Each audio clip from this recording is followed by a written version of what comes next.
Buenas tardes, querida familia GDE. Nuevamente, es un gusto saludarte en este tiempo de iglesia en casa. Un tiempo de alegría, un tiempo de bendición, a través de la adoración, de la alabanza y de la reflexión en la palabra de Dios. Tal como dice, 1 de Crónicas 16:34, dad gracias al Señor porque Él es bueno, porque para siempre es su misericordia. En esto creemos. Por favor, quédate hasta el final de esta transmisión y no te pierdas el contenido de bendición que hemos preparado para ti y para tu familia. Ahora, acompáñanos en este canto de alabanza.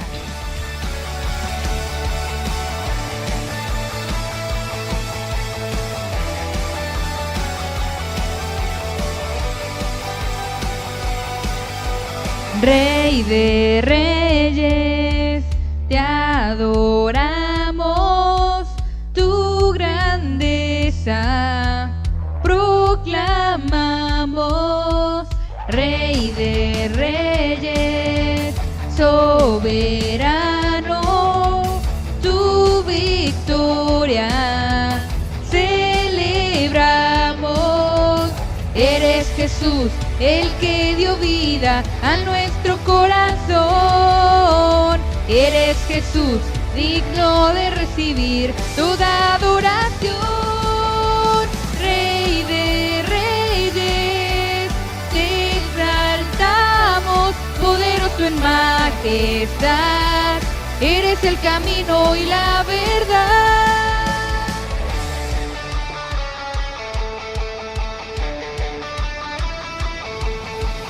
Rey de reyes, te adoramos, tu grandeza proclamamos. Rey de reyes, soberano,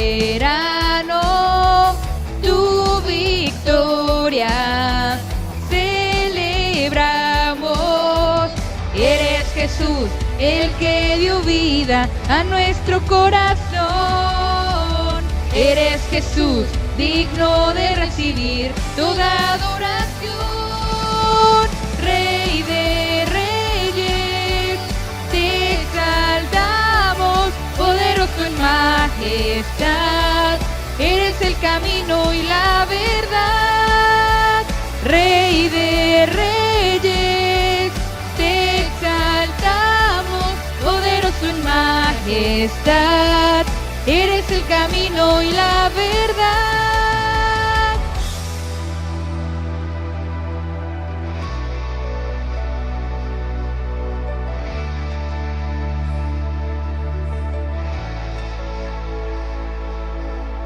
No, nadie jamás se podrá igualar a tu poderío y tu majestad. Eres principio y eres final, y para siempre tú reinas. No, nadie jamás se podrá igualar a tu poderío y tu majestad. Eres principio y eres final, y para siempre tú reinas. No, nadie jamás se podrá igualar a tu poderío y tu majestad. Eres principio y eres final, y para siempre tú reinas. No, nadie jamás se podrá igualar a tu poderío y tu majestad. Eres principio y eres final, y para siempre tú reinas. De reyes, te exaltamos, poderoso en majestad. Eres el camino y la verdad. Rey de reyes, te exaltamos, poderoso en majestad. Eres el camino y la verdad. No, nadie jamás se podrá igualar a tu poderío y tu majestad. Eres principio y eres final, y para siempre tú reinas. No, nadie jamás se podrá igualar a tu poderío y tu majestad. Eres principio y eres final, y para siempre tú reinas.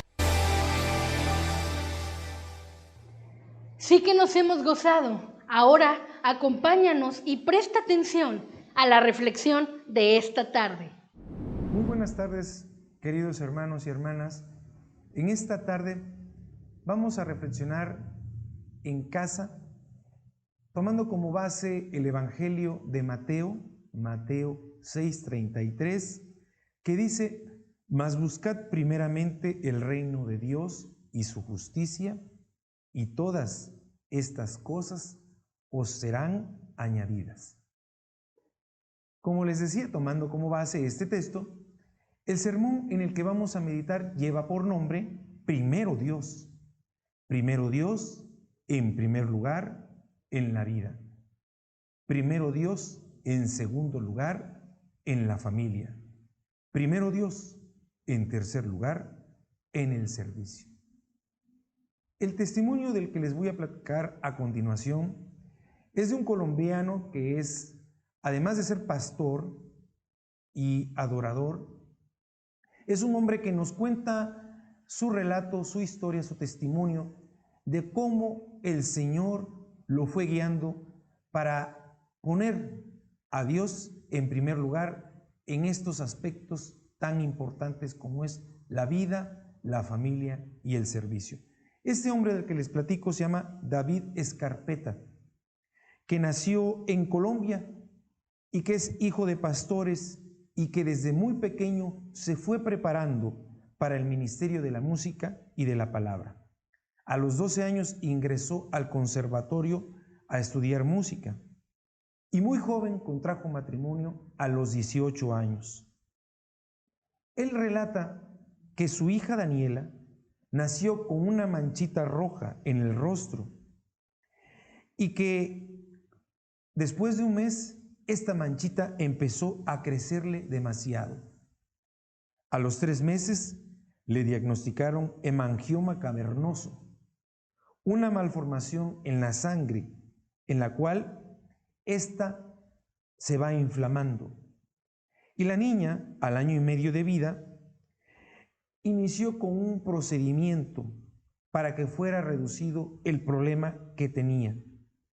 Pero después de múltiples cirugías, un líquido se desvió en el procedimiento que le realizaron y fue a dar a la médula espinal, que en lugar de ayudar a taponarle las arterias para reducir el tamaño del hemangioma, quedó la niña parapléjica completamente, provocándole una enfermedad que se llama mielitis transversa y que provocó la imposibilidad para caminar, insuficiencia respiratoria, atrofia muscular y también que la niña no pudiera vivir sin un tanque de oxígeno.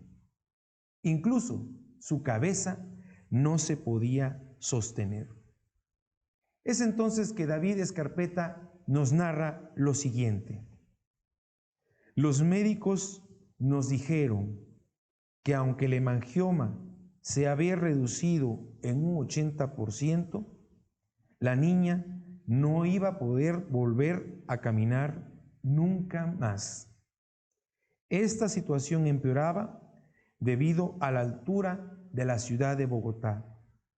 Los doctores recomendaron dejar esta ciudad porque un día viviendo ahí era quitarle un día de su existencia debido a la falta de oxígeno en su sangre. Por este motivo, y ante la amenaza creciente de ser secuestrado por la guerrilla colombiana, tuvieron que dejar su país y trasladarse. David comenta que para él era muy difícil llegar a casa después del servicio y ver a su hija en cama, dependiendo totalmente de un tanque de oxígeno, sin moverse. Afirma que para él lo primero era el ministerio y después la familia. Todo para él era la iglesia, la música. Aún viendo a su hija en esa condición, él seguía así. Pero él recibió el mensaje del Señor y él mismo platica que el Señor le dijo: ¿y qué hay de tu hija? Los doctores ya nos habían dicho, comenta David, tomen una decisión y muévanse. Pero yo me cuestionaba, ¿pero a dónde vamos a ir? Comprendí, agrega David, que si mi niña no vivía era mi responsabilidad, que yo tenía que tomar una decisión a tiempo. Y empezamos a planear viajar, pues el gobierno de Colombia empezó a repartir a los ministros y sus familias a diversas ciudades. Llegamos a Miami buscando algún programa internacional de ayuda a América, sin obtener respuesta favorable. Nos ayudaron a llegar a Houston y nos dieron alojamiento en casa de una familia colombiana por 3 semanas. Dios empezó a abrir puertas de ayuda. Habíamos llegado casi sin nada, sin dinero, con un futuro incierto y con una pequeña enferma. Pero gracias a poner a Dios en primer lugar, en la actualidad hay el testimonio de que Daniela, la hija de David Escarpeta, hoy camina, y aunque esta tiene algunas secuelas del tratamiento que lleva una vida totalmente entregada a Dios. David decidió encaminar su carrera al servicio de Dios y dar a conocer el mensaje de salvación a través de la música, poniendo a Dios primero en su vida, en su familia y en su servicio. Así como David Escarpeta pudo entender plenamente que poner a Dios en primer lugar no se contrapone con la vida, no se contrapone con la familia, no se contrapone con el servicio. No nos dejemos llevar por las circunstancias, dejémonos guiar por el Espíritu Santo de Dios. Primero Dios en la vida. En el Salmo 49, de los versículos 7 al 10, están estas palabras. Ninguno de ellos podrá en manera alguna redimir al hermano, ni dar a Dios su rescate, porque la redención de su vida es de gran precio, y no se logrará jamás, para que vivan adelante para siempre, y nunca vea corrupción, pues verá que aún los sabios mueren, que perecen del mismo modo que el insensato y el necio, y dejan a otros sus riquezas. En este pasaje el salmista hace mención que hay gente, que hay personas que colocan en primer lugar en su vida, que ponen toda su confianza en las riquezas, que ponen su confianza en las cosas materiales, incluso que ponen su confianza en las emociones. Piensan, creen que esto les ayudará a salvarse y se sienten muy orgullosos por ello. Sin embargo, dice la palabra que nacemos desnudos y morimos sin nada. Las riquezas, inclusive, no pueden ser el rescate de la vida. Existen dos confianzas opuestas: la confianza en las riquezas y la confianza en Dios. Quien confía en Dios no tiene de qué temer. Solo Dios puede pagar ese rescate, así como lo expresa este salmo. Las riquezas son pura ilusión, son pasajeras. En la antigüedad existía la creencia en los griegos, y lo cual lo transmitieron, lo ilustraron en su mitología, de que las sirenas atraían a los marineros con sus canciones, buscando distraerlos y cuando estos se aproximaban a las playas para escucharlas mejor, la hechizante música hacía que sus barcos chocaran con las rocas y estos morían. Muchos trataron de pasar por aquel lugar encantado, apelando a incontables recursos. Unos se tapaban los oídos con cera para no oír la música de las sirenas. Otros se amarraban al mástil para no direccionar el barco rumbo a la playa. Pero hubo un marinero, dice la leyenda, que llevó a bordo a Orfeo, un músico que cantó y tocó el arpa tan maravillosamente que las voces seductoras de las sirenas fueran superadas por una canción más bella.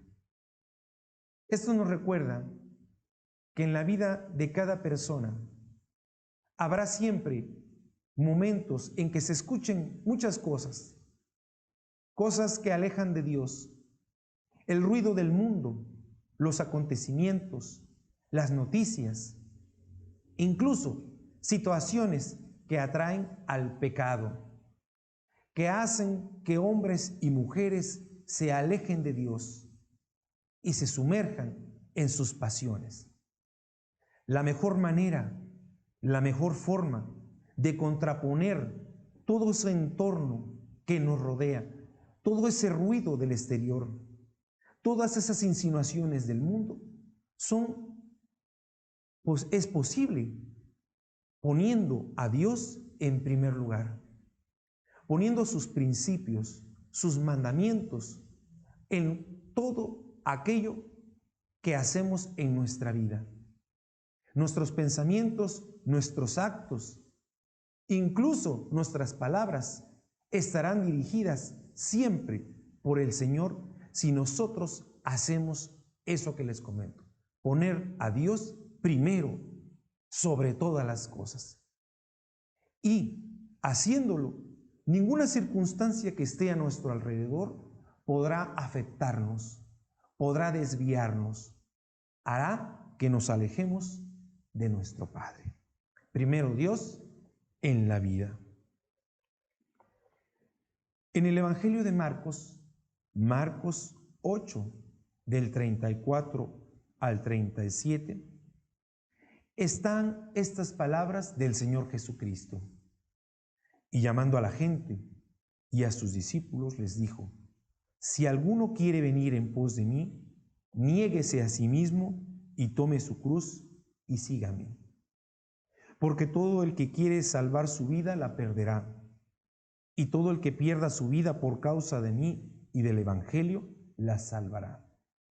Porque ¿qué aprovechará el hombre si ganara todo el mundo y perdiere su alma? ¿O qué recompensa dará el hombre por su alma? En estas palabras, el Señor Jesucristo aprovecha para advertir a sus seguidores y a sus discípulos de las exigencias que implica seguir el mismo camino que Él ya había iniciado. Estas exigencias son compartir el camino de su pasión, dar la vida por la causa del reino, optar por la vida antes que por el egoísmo del mundo y sentirse orgulloso de Jesús y de su palabra. Esto significa que si alguien quiere ser un verdadero discípulo de Cristo, la persona deberá poner en primer lugar las enseñanzas de su Señor con una convicción que no es derrotada por las opiniones, por las conductas, por las burlas, por las necedades y por los prejuicios que el mundo impone en cada sociedad, en cada ciudad, en cada país.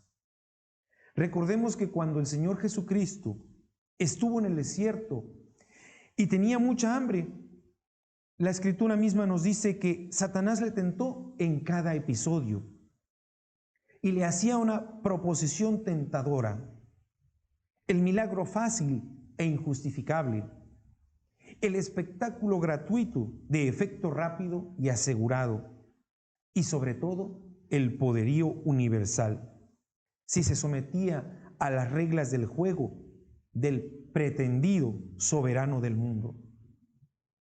Y la misma palabra nos dice que a cada tentación del rival, apoyada en una cita bíblica que buscaba trastocar la realidad, siempre había una respuesta y rechazo de Jesús y el compromiso de vivir solamente de la palabra de Dios.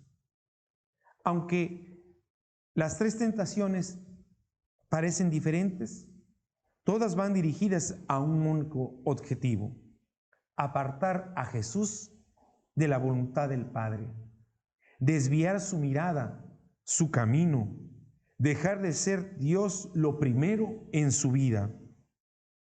Todo esto nos lleva a pensar en lo fácil que pudo haber sido para nuestro Señor dejarse guiar por estas tentaciones. Sin embargo, esto no sucedió así y Él decidió continuar con el proyecto de salvación en su vida. Atractiva era la tentación, pero Él no se dejó seducir. Trascendental la decisión del Señor Jesucristo. Tomó, por medio del cual su vida dio, y no solo vino para perdonarnos y para salvarnos de las consecuencias del pecado, sino que para liberarnos del poder que el pecado ejerce en nosotros. Él ha vencido. Pablo decía: por causa de quien considero todo como basura. Nosotros aún podemos cargar la naturaleza pecaminosa dentro de nosotros, pero el pecado no tendrá más dominio sobre los hijos e hijas de Dios. Para que esto sea una realidad, para que esto sea una experiencia de vida, cada uno de nosotros tiene que poner a Jesucristo en el centro de su vida cotidiana. Primero Dios en la vida. Juan Luis Guerra es un cantautor dominicano que dice que él descubrió la fuente de su vida e inspiración y afirma lo siguiente: mi relación con Dios es lo más importante que hay porque yo dependo de Él. Y cada una de mis decisiones que tomo están guiadas por Él. Es imprescindible, se me hace imprescindible en la vida. Así como este hombre, así como este cantautor, cada uno de nosotros ponga en primer lugar a Dios en su vida y todo será de bendición. Primero Dios, en segundo lugar, en la familia. En el libro de Génesis, capítulo 7, versículo 1, está registrado lo siguiente. Dijo luego el Señor a Noé: entra tú y toda tu casa en el arca, porque a ti he visto justo delante de mí en esta generación. En otras palabras, Dios le dijo a Noé: entra en el arca con toda tu familia, porque tú eres el único hombre honrado que he visto y que he encontrado en tu generación. Noé, junto con su familia, colocó a Dios en primer lugar. Y esto no quiere decir que desatendió o descuidó su casa. Veamos de cerca el comportamiento de este hombre. ¿Qué hizo Noé? Generalmente, al pensar en él y hablar de este personaje, nuestro pensamiento se enfoca en la construcción del arca, en la elección de los animales y sobre todo en el diluvio. Pero hay algo más importante que influye y que repercute directamente en la familia de Noé. La misma palabra nos lo dice. Noé halló gracia ante los ojos del Señor. Noé era un varón justo, era perfecto en sus generaciones y que Dios caminó con él. ¿Esto qué nos quiere decir? Que antes de ser guiado, bendecido y salvado por Dios, frente al acontecimiento de la vida que iba a suceder, este hombre primeramente fue íntegro y obedeció a Dios, poniendo en primer lugar al Padre, a Dios. Esta actitud, esta elección de Noé definitivamente la enseñó a sus propios hijos, que debieron continuar en sus propias familias con esta forma de vivir. El otro elemento que sobresale de este relato de Génesis es que sus hijos y sus respectivas esposas tuvieron un comportamiento acorde a la voluntad de Dios.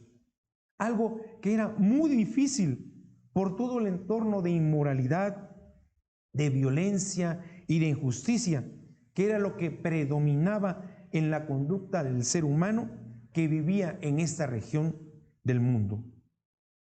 Insistimos, no era fácil, pero cuando hay convicción, pero cuando frente a un entorno negativo hay otro entorno de principios morales y espirituales, no solo se puede resistir, se puede prevalecer. Y ese entorno del que hablamos es precisamente la familia. Primero Dios en la familia. En el pasado y ahora en el presente, estas enseñanzas bíblicas son útiles para la vida. Es así que si en la familia se pone en primer lugar a Dios, sus principios y sus mandamientos son la única guía útil, verdadera, auténtica, que cada uno de sus integrantes puede tener, puede recurrir frente a los acontecimientos externos de cualquier índole que ocurren día a día en la sociedad, en lo que llamamos el mundo, no afectarán ni perjudicarán ese lugar de bendición que es la familia. Dice el Salmo 103, en el versículo 17 al 18, mas la misericordia del Señor es desde la eternidad y hasta la eternidad sobre los que le temen, y su justicia sobre los hijos de los hijos, sobre los que guardan su pacto y los que se acuerdan de sus mandamientos para ponerlos por obra. En la carta de Pablo a los Efesios, Efesios 2:19, dice lo siguiente: así que ya no sois extranjeros ni advenedizos, sino conciudadanos de los santos y miembros de la familia de Dios.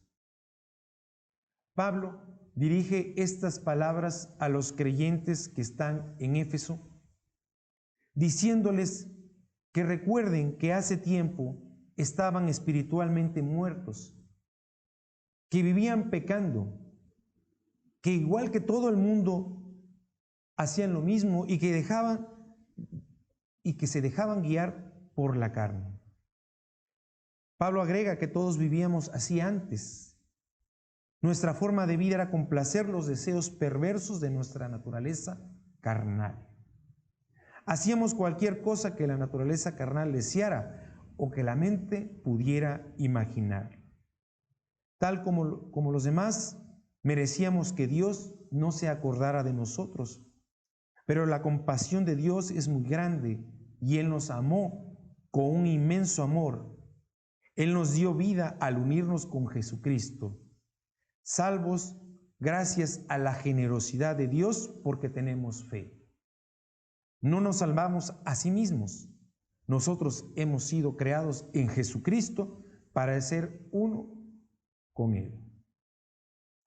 Aunque cada uno de nosotros en la actualidad no nacimos como judíos, no somos ciudadanos de Israel, no teníamos nada que ver con los pactos ni con las promesas de Dios con este pueblo, y vivíamos sin Dios en el mundo y sin ninguna esperanza, ahora vivimos unidos a Jesucristo. Por lo tanto, ya no estamos lejos de Dios, porque la muerte de Cristo nos acercó y nos reconcilió con Él. Jesucristo nos trajo la paz y Él es quien nos ha unido a todos en un solo pueblo. Antes, los judíos y los que no eran judíos se odiaban y estaban divididos como si un muro los separara. Pero Cristo murió para derribar ese muro de odio.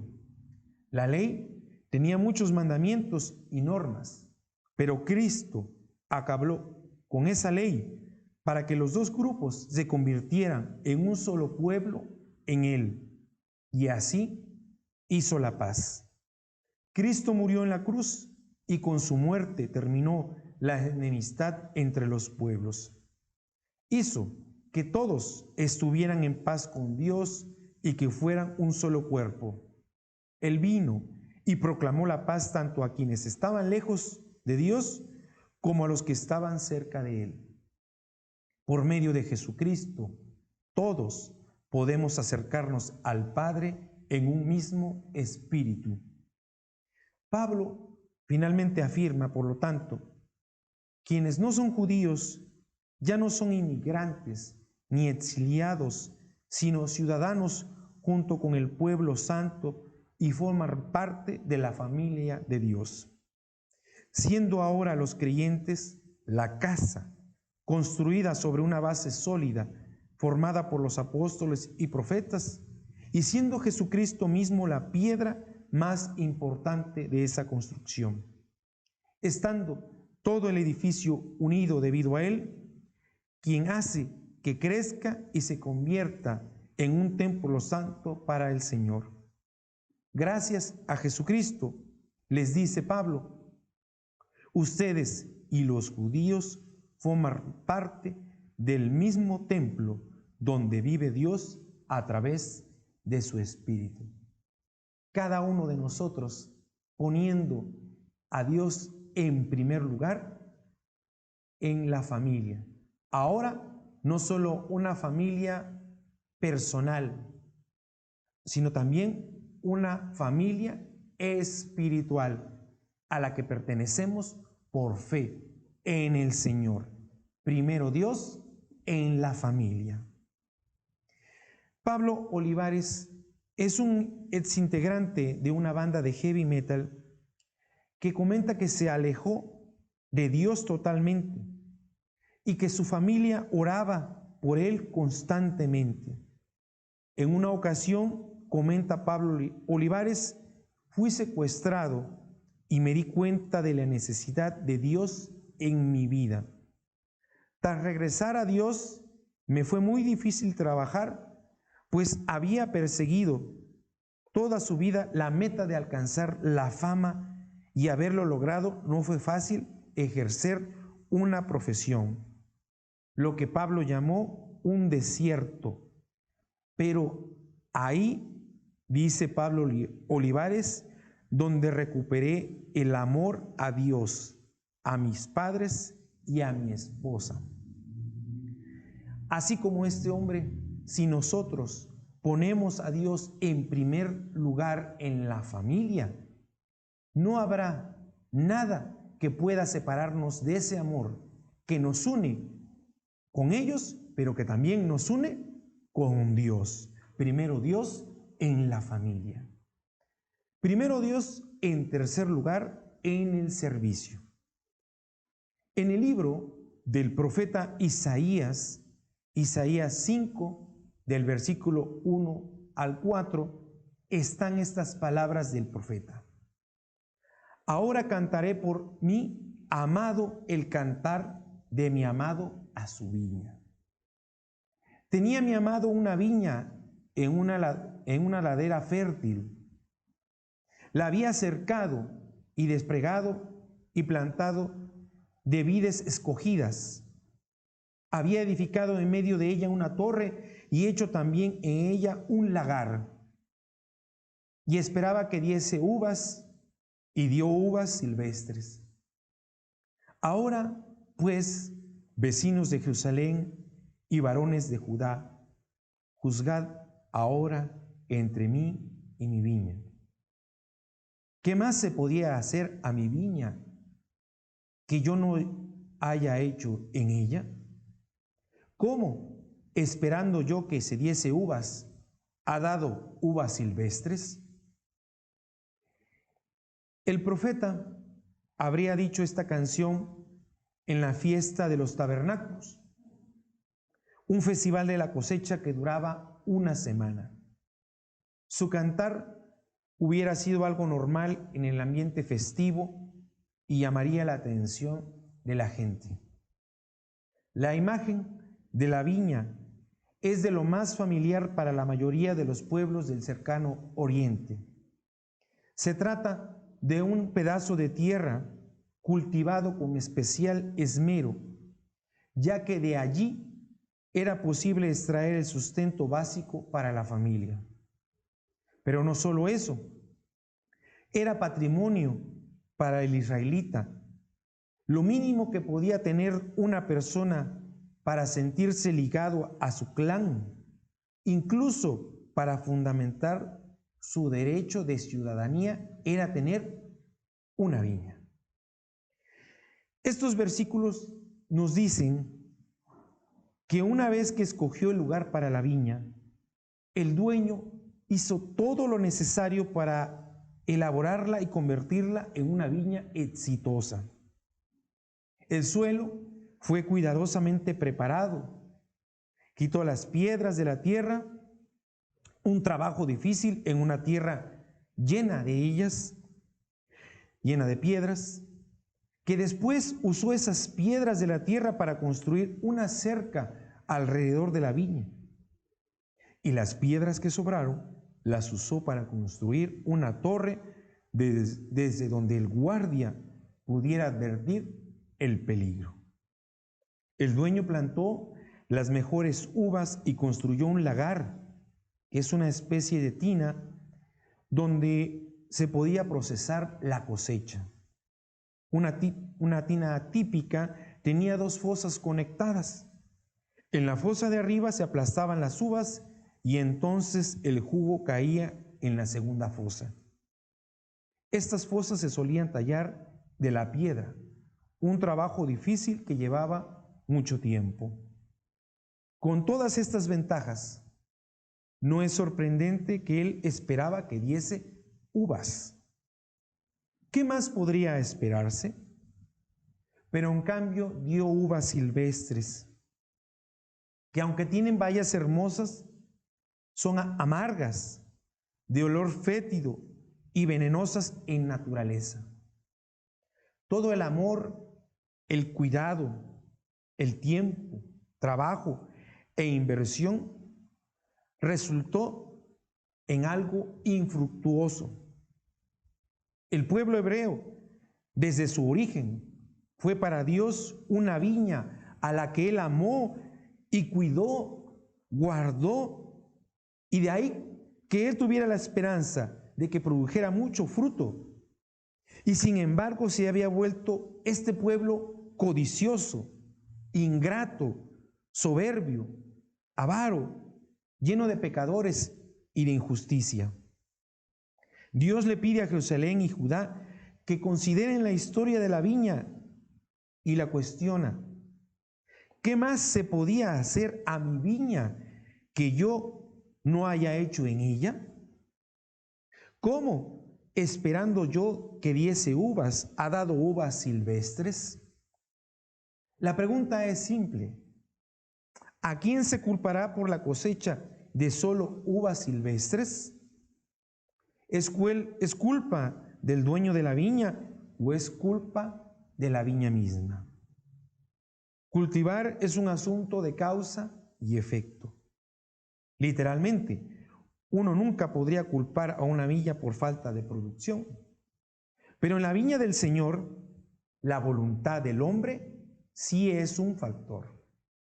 Primero Dios en el servicio. Nosotros, como la viña del Señor, somos llamados a trabajar para que con la gracia que recibimos de Dios mismo podamos dar frutos. Dios no quiere que seamos solamente personas pasivas. Cada uno de nosotros debemos hacernos esa misma pregunta de manera personal, de manera individual. ¿Qué frutos queremos dar? ¿Qué queremos producir? ¿Uvas o uvas silvestres? Cada quien tiene que responder esa pregunta. Primero Dios en el servicio. En el Evangelio de Mateo, Mateo 13, de los versículos 24 al 30, están estas palabras del Señor Jesucristo, que dice así: les refirió otra parábola diciendo: el reino de los cielos es semejante a un hombre que sembró buena semilla en su campo. Pero mientras dormían los hombres, vino su enemigo y sembró cizaña entre el trigo y se fue. Y cuando salió la hierba y dio fruto, entonces apareció también la cizaña. Vinieron entonces los siervos del padre de familia y le dijeron: Señor, ¿no sembraste buena semilla en tu campo?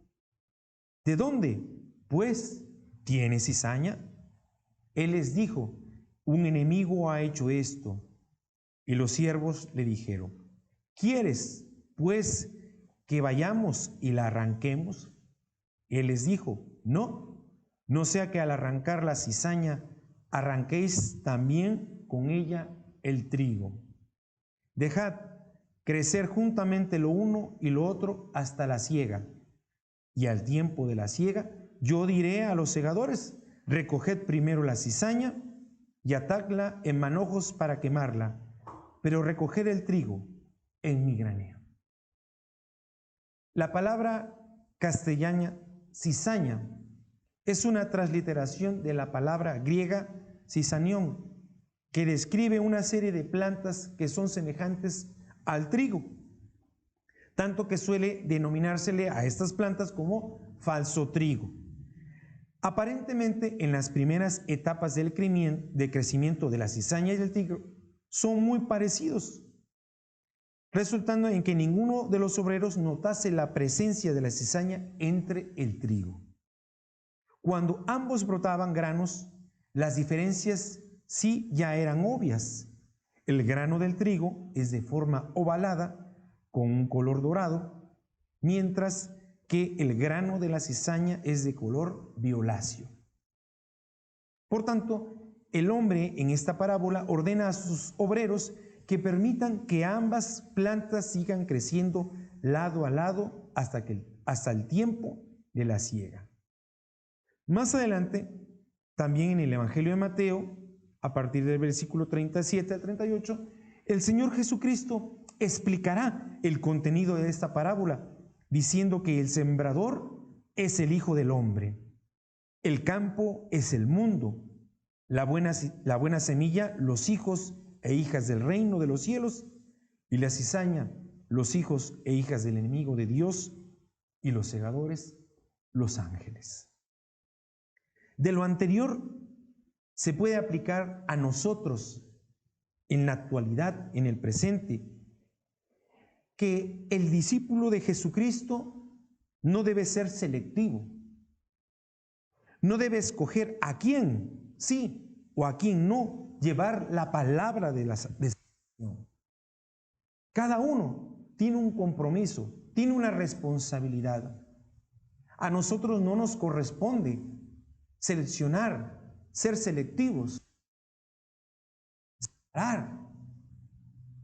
Debemos ser, eso sí, entregados, apasionados, esforzados en el servicio, porque el servicio es para Dios, para gloria de Él, para enaltecerlo a Él.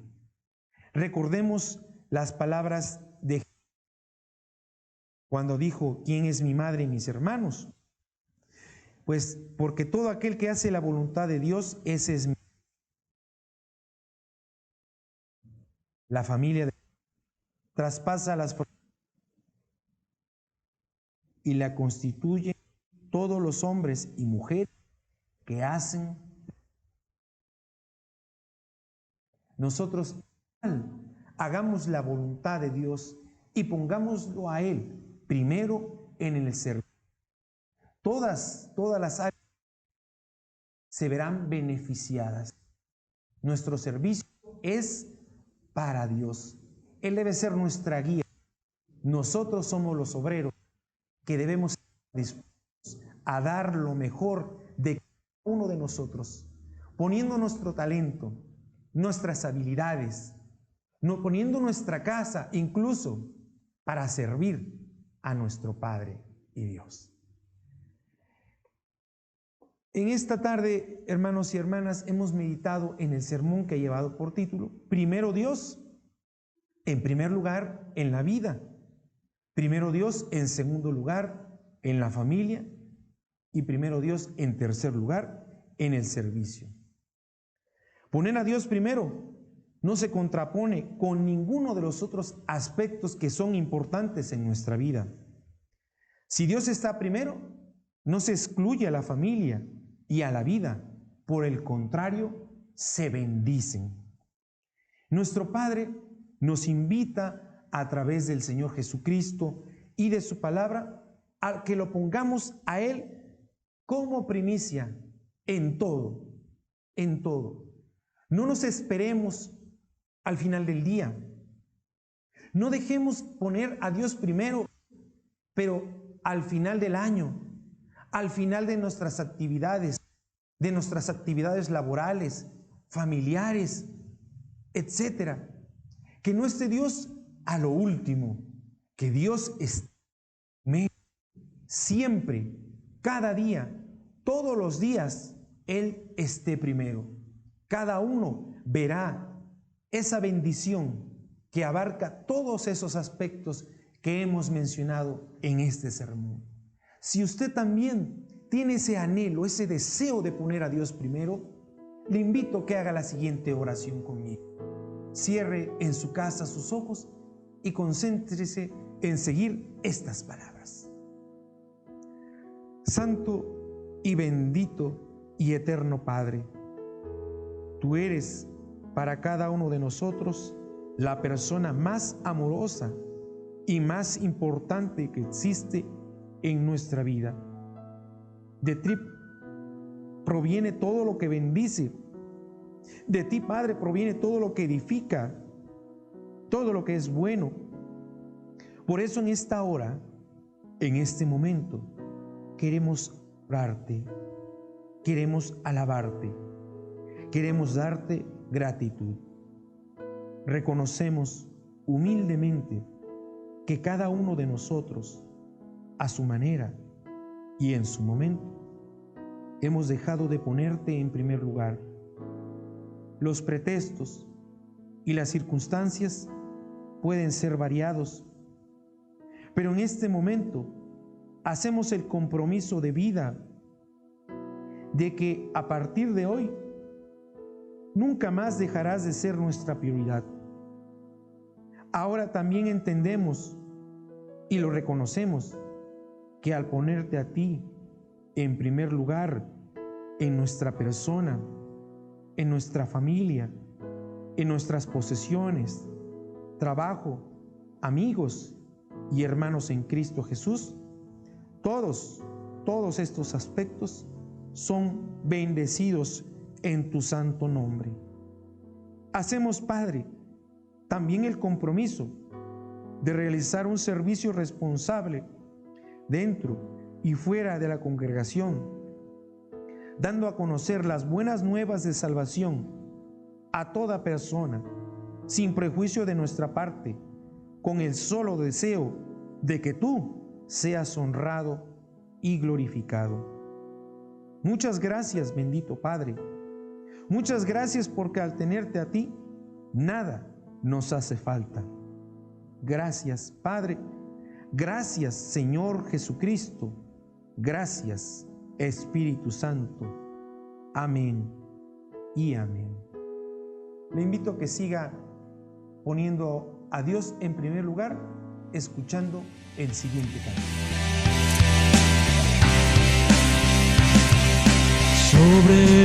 Sobrenatural, eres Dios sin igual, dueño del cielo y mar, sobrenatural.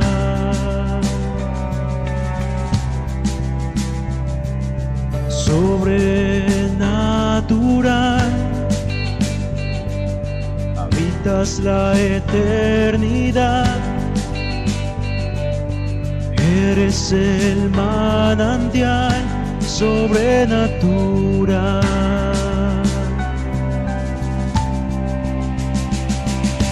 Dios de mi vida, eres Dios de los cielos, eres Dios de los mares, eres Dios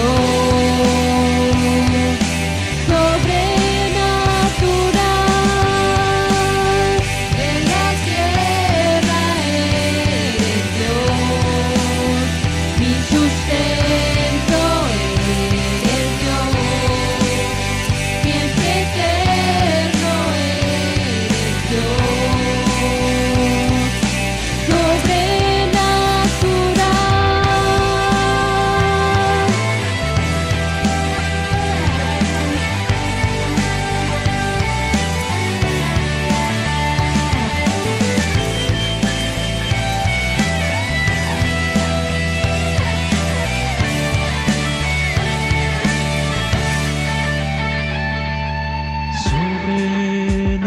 Sobrenatural, eres Dios sin igual, dueño del cielo y mar, sobrenatural. Sobrenatural, sobrenatural, sobrenatural.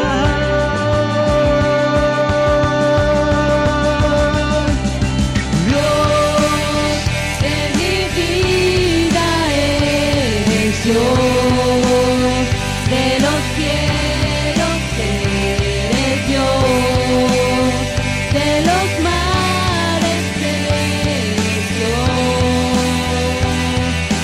sobrenatural, de la tierra eres Dios, mi sustento eres Dios, siempre eterno eres Dios, sobrenatural.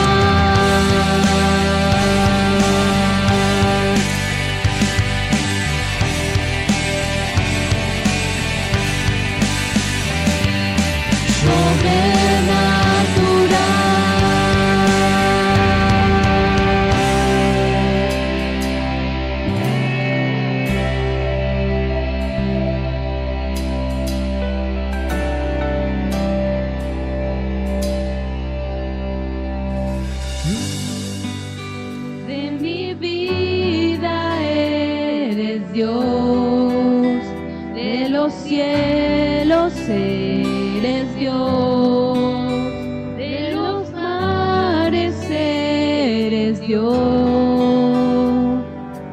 sobrenatural, de la tierra eres Dios, mi sustento eres Dios, siempre eterno eres Dios, sobrenatural.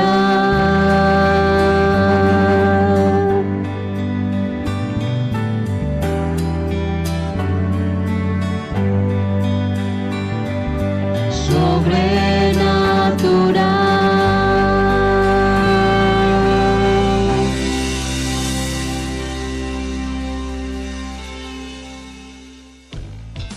todos debemos y todos podemos aportar.